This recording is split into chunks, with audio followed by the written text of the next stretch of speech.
Thank you for having me at the Pearl of Africa Tourism Expo 2021. As you've heard, my name is Judy Kefagona. From Sustainable Travel and Tourism Agenda, we are a consultancy in tourism that equips, enables, and empowers tourism organizations and stakeholders to embrace and practice sustainability. Today, I am here to join other panelists to talk about sustainability in tourism post-COVID-19. Let me start by congratulating UTB, Uganda Tourism Board, and partners for having the courage to organize Pearl of Africa Tourism Expo at such a time when tourism is in dire straits. I have seen messages that are heartbreaking on social media platforms where employees of tourism have been appealing for help from Kenyans to help them pay rent and take their children to school. I have seen many others who have said that this is the last time they are working in the tourism industry because they have been reduced to working as casuals and now earn as little as $10 a day for 2 weeks, and then they go for leave for another 2 weeks, unpaid leave. It has been a painful experience for many people, many employees of the tourism industry. I have seen young entrepreneurs questioning whether this is the industry for them, because every time they try to get up, if it is not struggling with policy and overcoming all policy hurdles and overcoming all other challenges related to setting up a small business, you now have this global pandemic that has put them out of business, and they're contemplating their choices whether tourism is the industry for them. So yes, it takes courage to organize a tourism expo at this time. The global situation for tourism is grim by all measures. So it might seem ironical to be here today to talk about sustainability in tourism post-COVID-19. Some people may ask, do we even need to talk about sustainability, or we just want to recover and get to where we were before this pandemic? Now, tourism has been affected on many fronts. The numbers are available for all of us. We have seen them. We have read reports, country reports, reports by United Nations World Tourism Organization, and everything is about drops in tourism. Airlines have closed shop. Some have gone bankrupt. Some hotels are shut down. Others are on empty. Others are on transition, changing ownerships and changing management. The beds are empty. Jobs have been lost. Destinations that are dependent on tourism have lost GDP. The GDP has dropped. Some heritage sites are under threat. We have read about this. Conservation, particularly wildlife conservation in sub-Saharan Africa that is supported by tourism, is under threat from poaching and from loss of livelihoods for many people who are dependent on this industry. Community livelihoods are under threat from COVID-19. So tourism has been shaken. Every foundation of tourism has been shaken. Now, these foundations that have been shaken is what we should be thinking about when we talk about sustainability of tourism post-COVID-19. We are talking about how can we make this foundation stronger? What is it that we can add to make these foundations stronger than what they have been today. We may start by asking this question. Now that tourism has been growing exponentially in the last decade, was it a false sense of security that tourism will continuously grow? We may never get an answer to this question.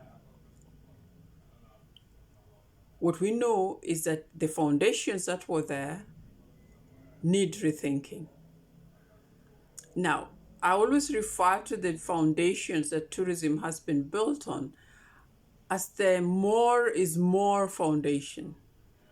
It means like if we build more infrastructure, we will get more arrivals. We have big airports, we have more airlines landing, we have highways going into our protected areas, we have more beds, more super brands, hospitality brands in our destination.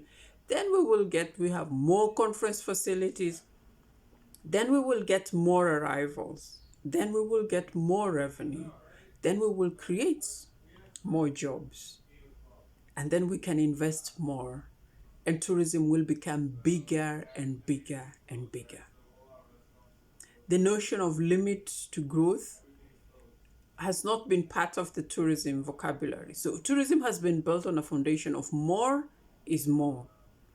Now, COVID has revealed the vulnerabilities of this foundation of more is more. I have just said that we have not just empty hotel rooms, we also have brands that have left destinations. We know that a lot of the global luxury brands in hospitality do not invest in infrastructure in developing countries. Their strategy is to lease, and the lease starts from the building phase. So they have a say in design and everything, and then they manage that property with their brand. Now, when they leave shells, because those who are left behind don't know how to manage this kind of property. The property owners are not in the tourism industry. They have to wait to look for another potential management contract to manage these spaces.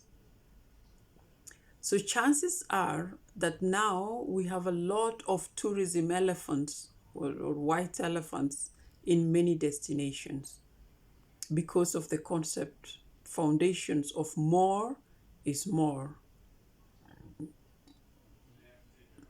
So what is the way forward when it comes to sustainable tourism post-COVID-19? What can we do under these circumstances today? Now, we all know that the core elements of sustainability in tourism. In a nutshell, they always summarize to areas around care for people, care for the planet. We have got issues of fair trade. We've got issues of supply chain management. We have got issues of compliance at destination levels. Then we've got issues of management, and we've got issues of governance. And in there are issues of employees as well. So these are the core areas of sustainability, almost covering every aspect of an organization.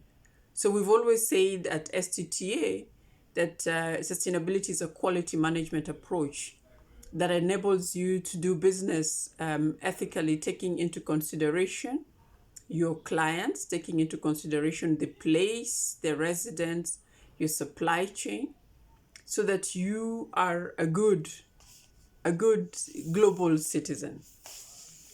Now, nothing will change about these core areas of sustainable tourism or sustainability in tourism. What we will see is that there will be a shift in focus.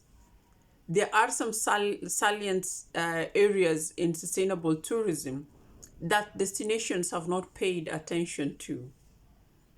And so there will be a shift in focus in these areas, and there could be new entrants amongst the indicators for or elements for sustainability in tourism. So, number one, sustainability post COVID-19. Community well being will be expanded into destination well being. We all know there are indicators for community well being, about relationships with communities, about benefit sharing with communities, about issues about equity in community partnerships. But now the community well-being will be expanded and something else will be included, what we now call destination well-being will be at the core and a priority of sustainability post-COVID-19. Why? Because this health issue, COVID-19, will be with us for a long time. And so there will be health ratings that will come into the element of sustainability. So destination well-being will be measured, among other things, with the World Health Organization rating in terms of COVID-19.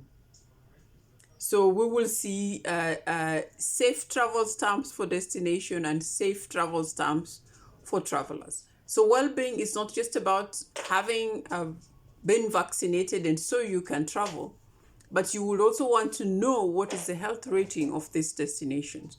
So destination sustainability will be determined also by the destination well-being, the health of the destination. We could start seeing a lot of voluntary rating schemes that could come around on the status of health of destinations. Another possible area that will receive attention post-COVID-19 in sustainability is that environment will acquire a new meaning. Until now, environmental considerations in sustainability or sustainable tourism have been about efficiencies in waste, efficiencies in water management, efficiencies in energy. It's been about restoration of places, restoration of species. There has been elements of climate change, but tourism has not been very active in addressing climate change. So it's been about conservation and preservation. Post-COVID-19, a greener and cleaner environment will be seen as a safe and resilient environment to disease. And this will give environment a prominent and priority in sustainability. And so there could be a change, a review in indicators again for environmental sustainability. And travelers will want to go to places that they know are doing something about protection of the environment, about reduction or reducing of global warming, so that the risk of disease outbreaks are managed. We know it has now been established that there is a correlation with some outbreaks and global warming. And so travelers will be conscious of what destinations are doing to minimize global warming. If there is a risk in a destination of any nature that points to that destination having risks and challenges of global warming, then travelers might not go to these places. Something else that we might see when it comes to destination sustainability will be the growth of tourism for residents and by residents. I know we always call this domestic tourism, but I'm avoiding this term because it is